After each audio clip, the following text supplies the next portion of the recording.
Emotional immaturity is one of the hardest traits to spot because it doesn't look like immaturity at all.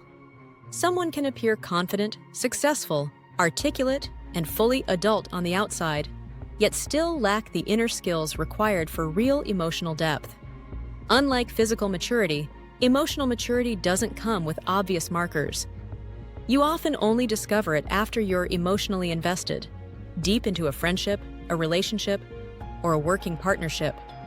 By then, the cost can be high. That's why learning to recognize emotional immaturity early can save you enormous time, confusion, and heartache. So what does emotional immaturity actually look like in everyday life? It often reveals itself through patterns of speech, avoidance, and emotional shortcuts. Here are 5 clear signs to watch for. Sign 1. They can't be alone with themselves. One of the strongest indicators of emotional maturity is the ability to spend time alone without distraction. Emotionally mature people can sit with themselves, reflect, and tolerate uncomfortable feelings. They don't need constant noise, entertainment, or company to avoid their inner world. Emotionally immature people, on the other hand, often say things like, "I'm not very good at being on my own."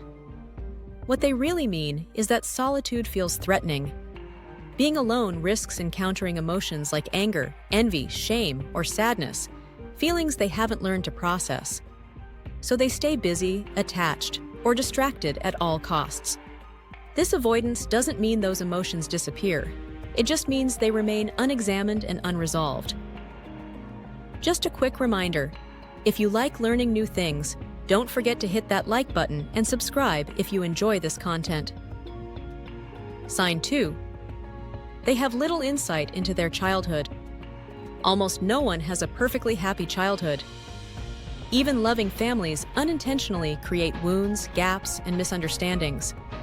Emotional maturity doesn't mean having had an easy upbringing. It means having reflected on it.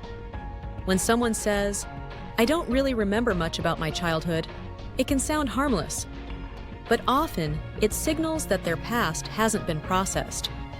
Forgetting isn't a sign that nothing went wrong. It's usually a sign that difficult experiences were emotionally parked rather than understood.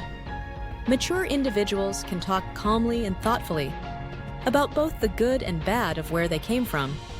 Immature ones tend to have blank spots, defensiveness, or vague nostalgia instead of insight.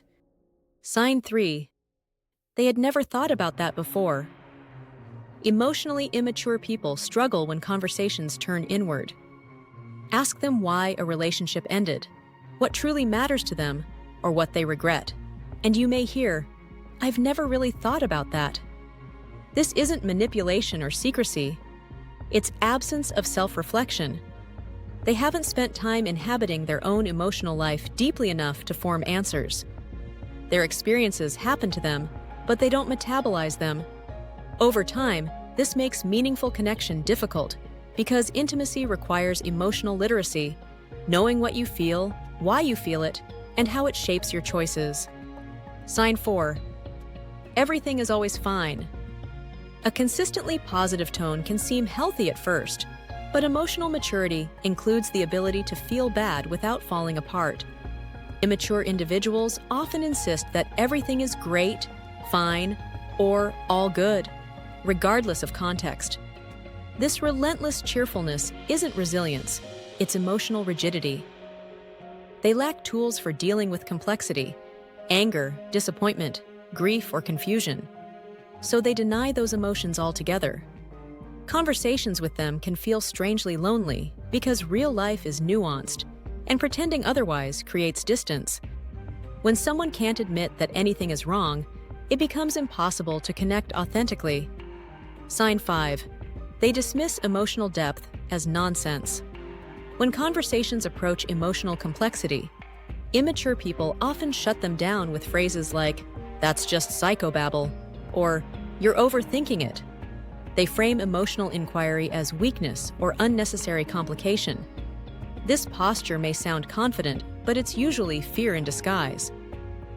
By rejecting emotional language, they protect themselves from insights that could be painful or destabilizing. They may offer simplistic advice. Just get over it. Think positive. Pull yourself together. Not because these work, but because they avoid emotional exposure. True maturity isn't about being tough. It's about being brave enough to look inward.